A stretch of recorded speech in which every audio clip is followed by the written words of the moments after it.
Saludamos a nuestro primer invitado de esta noche, Salva Marín, economista, buen amigo del Consejo General de Economistas. Salva, muy buenas noches y gracias por acompañarnos en La Retaguardia, en Periodista Digital Televisión. Hola, muy buenas noches, Eurico. Gracias a vosotros. Muchísimas gracias. Hemos querido invitarte esta noche, haciendo también un poco el colofón de toda esta semana muy intensa en lo político y en lo económico, ¿no? Como saben nuestros espectadores, hemos tenido un ramillete de primerísima división durante toda la semana en La Retaguardia, María Blanco, el profesor Lacalle, Daniel Lacalle, el doctor Lacalle, y hoy pues abrochamos contigo.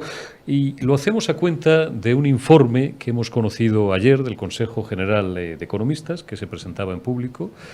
Lo hacía Valentín Pich, el presidente de este organismo, un informe que es tremendamente preocupante, que viene en la línea ya de lo que viene advirtiendo tanto el Banco de España como Bruselas y otros organismos gubernamentales y también organismos independientes acerca de la política que está siguiendo el actual gobierno de España y de la debacle económica a la que nos podemos enfrentar si las cosas siguen como van. Leo, Salva, en este informe del Consejo General de Economistas, por ejemplo, que se rebaja la previsión de crecimiento al 3,9%. Y un titular que sería probablemente el que yo destacaría. O el Gobierno toma ya medidas o habrá una recesión sí o sí. Pues sí, es decir, bueno, más que nosotros ya habíamos rebajado desde el Servicio de Estudios del Observatorio Financiero, ya habíamos rebajado el crecimiento, ¿no?, de nuestra economía. Previamente, ahora lo que hacemos es mantenemos esa revisión. Este informe lo hacemos cada 4 meses. Monitorizamos muy bien todos los indicadores económicos, los indicadores, digamos, prospectivos, Producto Interior Bruto, en fin, deuda pública, etcétera, y luego, digamos, los índices adelantados. Y le dedicamos un hueco muy importante a una cosa que llamo píldoras, que algunas veces las he compartido contigo, en la cual, bueno, pues son, digamos, la que nos explican el recorrido de ese cuatrimestre. Pues efectivamente, ya no éramos solo nosotros solos, tú lo has dicho bien. El Banco de España y otros think tank, otros servicios de estudios venían alertando de que teníamos unas previsiones que no eran reales, ¿no? Y bueno, aquí lo que hacemos es reconfirmarlo. Creemos que hemos estado 2 años entre algodones, el tema de la pandemia nos ha tenido ahí, pues digamos, en una cierta burbuja, porque pues entre que había que cubrir el tema de la propia pandemia sanitaria y entre que, digamos, que estábamos cubiertos por una serie de recursos que salían de los entes públicos y estaba la economía medio dormilada, pues ahora lo que viene, parece que vienen curvas si no nos ponemos seriamente sobre ello. Fíjate, decís... perdona. No, perdón, has tenido unos economistas de prestigio anteriormente, esta semana, como ya he dicho contigo, con vosotros. Claro, algunas veces nos dicen que somos agoreros, los economistas, que no tenemos ese appeal, ¿no?, que tienen otras ciencias, que no acertamos, ¿no? Y cuando acertamos nos dicen que cuando decimos lo que viene nos dicen por qué hemos acertado. Bueno, aquí lo que nos dicen los indicadores es que la situación futura pues se prevé peor que la presente, ¿no? Entonces, eso solamente cabe una decisión, que es tomar decisiones. Aunque el crecimiento, dice también este informe, Salva, sea superior a la media o al previsto en otros países de nuestro entorno, de la Unión Europea, advertís bien, de que todavía nos queda por recuperar un 3,4% del Producto Interior Bruto. Claro, es que, a ver, esto como todo en la vida, depende con quién te compares y cómo te compares. Los economistas tenemos el defecto de tirar mucho para atrás. Tú eres pues, un gran experto en análisis económico también, por todos los años que llevas en este ámbito. Y lo sabes muy bien. Es decir, claro, hombre, si no subiéramos, si no creciéramos, cuando estamos comparando con un periodo de 2 años que estuvimos prácticamente parados, pues sería muy malo. Pero es que lo que vamos a crecer no es lo que España se merece. Es decir, España es un gran país y lo es. Todas las mañanas muchas personas se levantan, nos levantamos a ir a nuestro puesto de trabajo, a ayudar a colaborar, y entonces falta muchísimo recorrido. Y ese recorrido que falta, lo que estamos diciendo, que otros países ya van a llegar a él, o sea, ya van a llegar a la situación anterior a la pandemia, al año 19, y nosotros todavía no vamos a llegar. Bueno, hay que mirárselo. Es decir, esto es así. Estos indicadores nos están diciendo, oiga, que tenemos que hacer algo más, que debemos hacer algo más. Está claro. Dais más datos preocupantes. Por ejemplo, según vuestra previsión, la inflación puede bajar, pero hasta no más allá de un 7,1%. Segundo dato, bueno, ya hemos hablado de crecimiento de PIB. Cuarto dato que me parece también extraordinariamente preocupante. Calculáis que el desempleo se va a mantener en torno a un 13 a un 13,2%. Hemos hablado ya de forma recurrente en esta casa con la doctora María Blanco y con el doctor Daniel Lacalle de ese gravísimo problema de paro estructural que sigue arrastrando España, que sigue arrastrando nuestro país, Salva. Pues sí, la verdad que nos gustaría dar otros datos, como os decía. Lógicamente, ahí va a depender de los sectores, ¿no? Unos sectores van a sufrir más que otros, ¿no? Pero, a ver, el IPC, la inflación, pues nosotros tenemos que la media va a ser elevada. Bueno, a ver las decisiones que se van tomando en el ámbito de los tipos de interés. Ya Estados Unidos publicó las actas del FED antes de ayer, en la cual ya volví a anunciar después de 22 años sin subidas, volví a anunciar 2 subidas, al menos una o 2 subidas para finales de junio y julio. Nuestro Banco Central Europeo, bueno, pues llega a otro ritmo, pero creemos que van a llegar y nosotros creemos que esto, bueno, pues en principio, aunque sea doloroso en el corto plazo para algunos, en el medio plazo será bueno. Es decir, tocan políticas restrictivas, no podemos gastar lo que no tengamos, eso es obvio. Tenemos que empezar a hacer estos deberes y el tema del paro. A ver, el tema del paro, pues lógicamente que tengamos una tasa de paro del 13,2%, pues yo creo que no es para celebrarlo, sino que es para, bueno, para saber que hay una serie de personas que no encuentran trabajo y que tenemos entre todos que buscar la solución y sobre todo la principal solución es que las empresas soportan muchas cargas por cada trabajador. Entonces, no hay un incentivo para estas empresas contratarlos. Algunas veces dicen, bueno, en mi caso, nosotros tenemos personas que trabajan con nosotros, lógicamente, que nos gustaría o que nos gusta a todo el mundo, pues pagarle más sueldo, ¿no? Pero es que es verdad que el ciudadano también tiene que saber que una parte importante va hacia impuestos, hacia la seguridad social. Si eso, digamos, se atemperara un poco, se ensanchara la base imponible, todos ganaríamos. Ya se hizo en unos periodos anteriores. Es decir, si tú ensanchas las bases, ensanchas el número de cotizantes, ensanchas la economía, al final la administración pública va a recibir más y todo el mundo va a estar pues mejor posicionado. Claro, el problema es que cada vez yo ahora pienso, me voy a transmutar en político, cosa que me resulta bastante poco cómoda y poco grata, ¿no? Claro, yo, si tuviera que decidir, desde un punto de vista puramente político y no económico sobre un presupuesto, lo primero que diría, de hecho, a veces lo aducen en su descaro, dices, claro, si es que la parte de león de un presupuesto son, por ejemplo, lo que los economistas llamáis los estabilizadores automáticos, ¿no? Es decir, si empieza a quitar pensiones, empieza a quitar subsidios de desempleo, subsidios de paro, sí o sí que tienes que pagar. Y otro tipo de prestaciones, no tengo ahora mismo en la cabeza el porcentaje exacto, pero es una brutalidad. Por lo menos 2 de cada 3 euros del presupuesto, no sé si un 60 o más por ciento, un 70% del presupuesto, es solamente ese concepto, más gastos estructurales que no puedes recortar, como la sanidad, como la educación. ¿Qué te queda? Pues no quedan, por eso no queda mucho, pero a ver, por eso decíamos, o decimos, en general, no solo nosotros, el otro día tuve una reunión, nosotros tenemos muchas reuniones de think tank y decimos, oye, no cala entre la sociedad, y eso que de la sociedad civil lo decimos mucho, de que estamos muy endeudados. La gente lo escucha y es que dice, bueno, ya nos están diciendo otra vez que estamos muy endeudados. A ver, nosotros lo que pensamos es que, a ver, si tienes una deuda muy elevada, pues a lo mejor tienes que ver dónde puedes recortar o hacer un mejor análisis de la eficiencia y eficacia del gasto. Hace poco, desde la propia IREF, hace unos años, la entidad independiente, ¿no? Pues ya indicaba que había más de 30.000 millones de euros de una serie de subvenciones que no se les veía el ámbito de la eficiencia y eficacia de las mismas.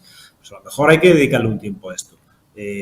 Lógicamente las pensiones, pues son pensiones, hay que tocar a la gente, las personas que lo necesitan, que en un momento dado pues tienen problemas, hay que ayudarles, pero hay que dar ejemplo. Nosotros ayer lo decíamos, es decir, apostamos por un pacto de rentas.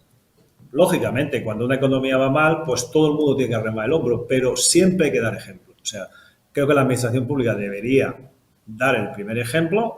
Bueno, pues mira, yo voy a hacer este esfuerzo, este y por eso le pido a usted, ciudadano, le pido a usted autónomo, le pido a usted empresario, le pido a usted renta media, que haga este esfuerzo. Bueno, pues a lo mejor lo entendemos más todos. Está claro, pero en la línea de lo que estás diciendo, Salva, mira, yo me he permitido el lujo de, la libertad de extraer algunas frases de Valentín Pich, que es el presidente del Consejo General de Economistas, en la línea en la que estás apuntando. La primera, precisamente, lo que acabas de sugerir. Para pedir sacrificios hay que dar ejemplo y arrimar el hombro. Es evidente, y esto va para la mal llamada clase política. Segundo, el sector público español tiene un peso de más de un 50% en el PIB, el Producto Interior Bruto del Reino de España, lo cual, en opinión de los liberales, entre los que me cuento, es una auténtica barbaridad, una auténtica brutalidad. Y luego, bueno, esta frase es tuya, extraída también del informe, aunque parezca doloroso, lo acabas de sugerir, la subida de tipos es necesaria. Claro, pero es que esa subida de tipos, a donde nos lleva ya directamente, es a otro de los principales problemas, que es el déficit y la deuda. Calculáis un déficit de no menos de un 5,3% y una deuda que puede cerrar el ejercicio en unos entornos de casi un 120, un 116%. Esto sigue un 116% de nuestro Producto Interior Bruto. Esto es una barbaridad. Claro, entiendo que no cale en la gente porque al final tanta cifra, la gente se marea, ¿no? El respetable se marea, pero es que esto hay que pagarlo.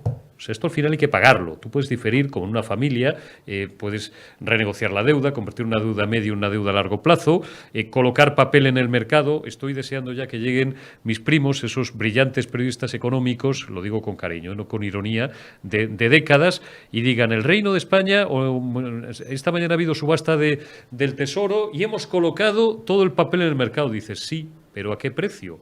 Porque hemos pasado de unos tipos de interés negativos en la práctica durante muchos años, pues a lo mejor en un plazo, no de años, de meses, a empezar a cobrar unos intereses, pues no lo sé, de un 6, de un 7%, absolutamente inasumibles o que ningún gobierno responsable debería de aceptar y que nos pueden volver además a disparar nuestra prima de riesgo, pues no sé, a los 400, a los 500, a los 600 puntos básicos, Salva, y eso lo vamos a volver a ver. Perfectamente, te podrías venir a la universidad, lo has explicado muy bien. Lo has explicado incluso mejor que... Siempre me dicen que me enrollo demasiado en las preguntas. Es un pecado que tengo porque no, en realidad debería dejaros hablar más, pero a veces se me agolpan las ideas. Me ha encantado porque lo has explicado muy, muy bien. Es decir, poco que añadir. Solamente que lo has introducido muy bien una cosita. Es verdad que la deuda pública es preocupante, ¿vale? 120%, pero la deuda pública está ahí. A nosotros lo que más nos preocupa, la deuda pública es preocupante porque si suben los tipos de interés nos va a costar más y va a ir vía presupuestos, eso está claro, pero lo que más preocupante es el déficit, es decir, que gastamos más de lo que ingresamos cada año. Es decir, que no vemos forma de corregir esta deuda pública. Porque, bueno, si tu deuda pública es grande, pero tú vas haciendo esfuerzo de guardar una cantidad para ir pagando y no generando más, bueno, pues llegará un momento que eso poquito a poco irá bajando, ¿no? Es que en un debate que tuve hace poco, pues casi me riñen diciéndome, bueno, pues es que si siguiéramos su tesis, nadie se hubiera comprado una vivienda en España a plazos. Digo, bueno, claro que te puedes comprar una vivienda, lógicamente, y todo el mundo, yo mismo me he comprado una vivienda a plazos, pero hombre, tengo que guardar una cantidad, diciéndome, si yo del sueldo que gano me lo gasto todo, pues no me queda nada para pagar mi hipoteca y me van a quitar la vivienda. Pues esto es lo que está ocurriendo. No podemos gastar más de lo que ingresamos.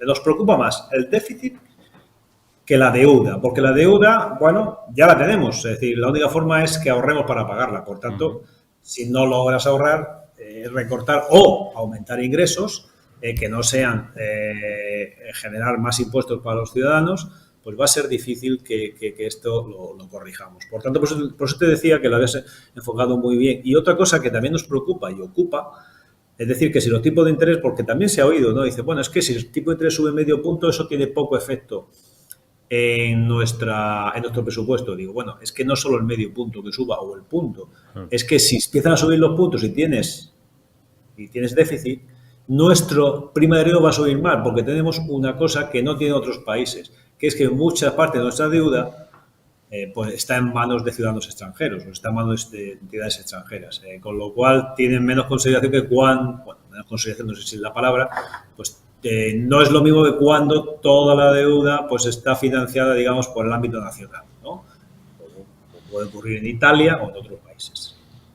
Salva, y por si éramos pocos, pues hace 3 meses que tenemos una guerra a la que el gobierno que padecemos le echa la culpa de todos los males, pero que, bueno, lo único que ha venido es a arrancar la espoleta, una granada de mano que ya teníamos encima pues desde hace años, como estamos viendo.